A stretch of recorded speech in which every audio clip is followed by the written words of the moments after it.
Hello everyone, it's Raleigh, and today we'll be talking about the regional lore of Ascalon. This is the first of numerous regions of Tyria, and it is arguably one of the richest in terms of lore, events, and characters, so this video will perhaps be one of the longer ones. The coolest part about Ascalon is that not only do we get to see 5 separate eras of it, but in the first game we also get introduced to a lot of characters that are important to the overall story of Ascalon leading into the second game. We will go over who those characters are and exactly what I mean by eras.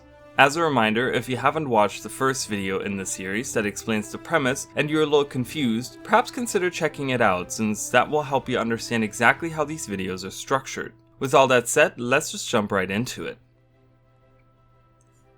Ascalon is a region located on the east side of central Tyria between the Shiver Peak Mountains and the Blaze Ridge Mountains. This region has perhaps seen some of the most radical changes in all of Guild Wars, with its environments changing drastically over the years based on certain events that occurred. One of these major events that you will encounter people talking about in Guild Wars 2 is the war between the Char and humans, which very recently to the start of the game has seen some shifts and has led to a more united front of these two major races. The two biggest features of this region, as of the start of Guild Wars 2, are the large wall that spans west from the Shiver Peak Mountains all the way to the eastern Blaze Ridge Mountains, and the dragon brand that was caused by Kraukotoric, one of the elder dragons and major antagonists for the game, spanning from the north and going along the more eastern side of this region all the way to the Crystal Desert in the south. While much of the flora here has more of an orange and harvesty look, this wasn't always the case. Some of the major fauna you will find here are MOBA birds, usually in the crimson and golden variety, devourers, spiders, and worms, among many others.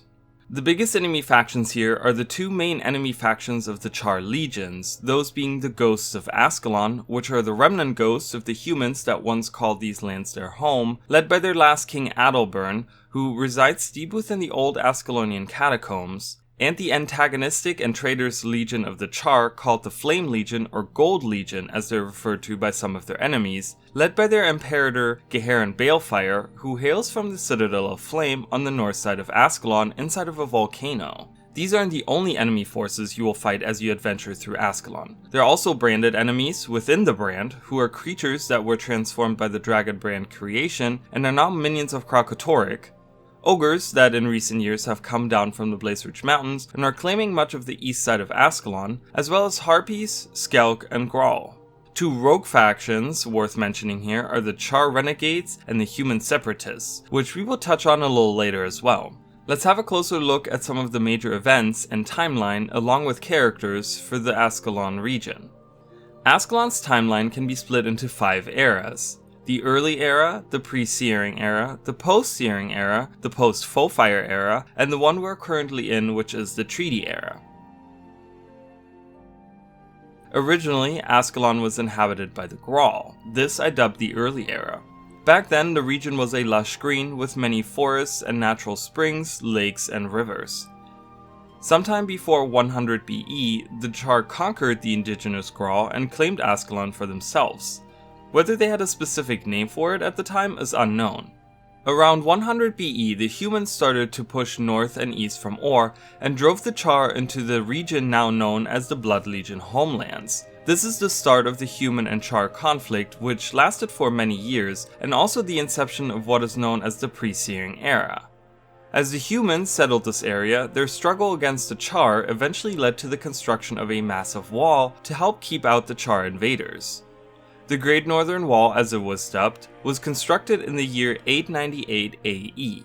This, however, didn't stop the humans from settling even further north, where many large towns and villages were built, only to eventually fall to the Char incursions.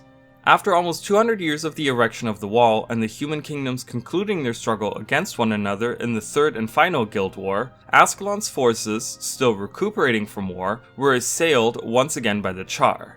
They spearheaded this effort by scorching Ascalon with magical cauldrons granted to them by the Titans under the orders of Abaddon, the fallen human god, in an event known as the Searing. The Searing destroyed much of the landscape, burning forests to the ground and turning the water of lakes and rivers into tar, severely crippling the Ascalonian kingdom and starting the post-Searing era. This was followed by an invasion led by the Char figurehead known as Bonfaz Burnfur, a leader in the Flame Legion. His invasion army pushed most of the Ascalonians far to the south of the wall and claimed the capital of Rin as their own. Rurik, the Ascalonian prince and son of King Adalbern, after the kidnapping and sacrifice by the Char of his fiancée Lady Althea, daughter to Duke Baradin, led an effort against Bonfaz with the player character from the first game. After a few victories, Rurik and his Ascalon vanguard were able to reclaim the now destroyed capital of Rin. Having realized that the struggle with the Char would be fruitless and wanting his people to be able to flourish once again, he decided to renounce his claim to the throne and informed his father, the king, that he would be taking whoever would follow his lead across the Shiver Peak Mountains to find refuge among the fellow humans of the Kingdom of Kryta. King Adalbern, being the proud ruler that he was, decided to stay and fight the Char and not rely on Kryta for help, since this would be declaring Ascalonians as being beneath Krytans. He relocated the capital of Ascalon from Rin to Ascalon City and began sending Ebon Vanguard troops to the far Shiver Peaks to lead assaults against the Flame Legion. As the Char pushed more and more against Adalbern's failing troops, he recalled the forces and ordered the Ebon Vanguard to reinforce the fortress of Ebonhawk. After a few more years of struggle, the Char's final assault on Ascalon City made King Adalbern go mad. During the last stand, Adalbern and his guard tried to hold the largest tower of Ascalon. Unable to hold the Char back any further, Adalbern invoked what is known as the Foe Fire by piercing his ancient sword Magdair into the ground, unleashing a magical wave of fire that swept across the land, killing every Char and human in most of Ascalon, and leaving behind the ghosts of the humans that were now bound to protecting the land forever. This is the start of the post-Foe Fire era. While the Foe Fire claimed many Char lives, this did not stop the Char conquest to reclaim Ascalon. The remaining Ascalonian humans retreated to the fortress of Ebonhawk, while the Char started the creation of the Black Citadel on top of the ruins of Rin. From there, the Char continued their assault on the Ascalonians, whose only refuge was the fortress of Ebonhawk, while still having to fight off the ghosts of the Foe Fire. The post-Foe Fire era lasted for over 2 centuries, in which time the land had slowly recovered from the destruction caused by the searing. This is when the change from a more lush green color of the flora to a more autumn and harvesty look we see today occurred. The year 1320 AE marked the introduction to the current treaty era with the awakening of the aforementioned elder dragon Kralkatorrik.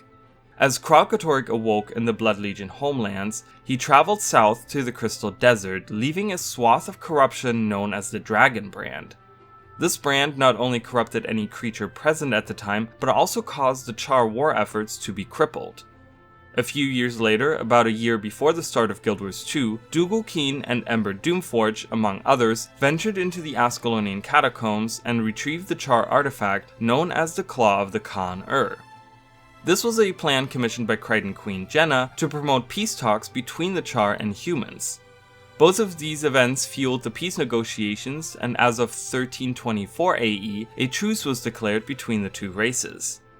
That brings us to the current state of Ascalon. As I said earlier, we are in what I would consider the treaty era. While the Char/human truce is still very fresh, many people, especially the inhabitants of Ebonhawk, are wary. This has also caused the rise of the Char renegades and the human separatists who do not believe in this truce and are doing everything in their power to interrupt the negotiations. As you venture through Ascalon, you will come across these factions, as well as the Flame Legion and Ghosts of Ascalon.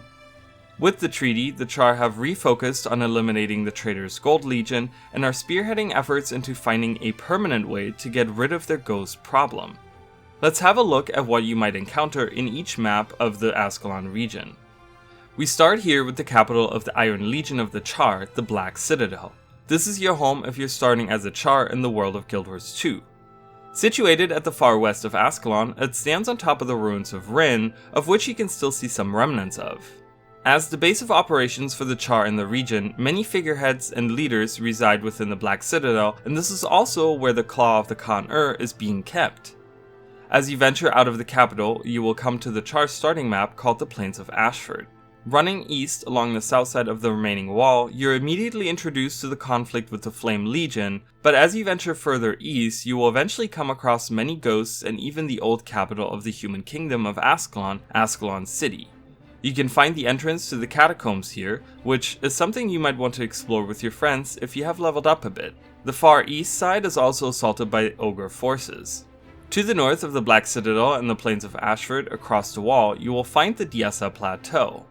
While most of the lands here serve as farmlands, the Flame Legion has a large presence to the northeast, and many separatist forces can be found to the south along the wall, and even some dredge make themselves known in the areas close to the Shiver Peak Mountains. The next area is the most far southeast map, known as the Fields of Ruin. The biggest attraction here is the stronghold of Ebonhawk to the southwest. We also get our first look at branded creatures to the northwest. Summit Peak, the location of the peace talks between the human and Char delegations, is located close to the center, with many renegade and separatist forces around. The far southeast has a big ogre presence, and to the northeast will be some harpy activity. Going north, you come across the Blazeridge Steppes. Here, the brand runs straight through the middle from north to south, with a particularly strong lieutenant of Kralkatorrik called the Shatterer patrolling the brand. We also see some larger crystals that remain from the searing, as well as of course ruins with a ton of Ascalonian ghosts. The east side, as always, is claimed by most ogre forces. Iron Marches is the second to last map. The brand runs along the northeast part of the map through ogre territory. The old Syrian Cauldron can be found in the south, and the northwest houses a large base for Flame Legion members. The last Ascalon map is Firehard Rise. This is where the Flame Legion presence is the strongest, with them having taken over almost half of the area. To the northeast is their headquarters, the Citadel of Flame. Grawl have a few villages that are struggling against the Flame Legion to the southwest, and even Khodan refugees are located here, being situated in the northwest. That is just a quick rundown of the different maps that entail the region known as Ascalon.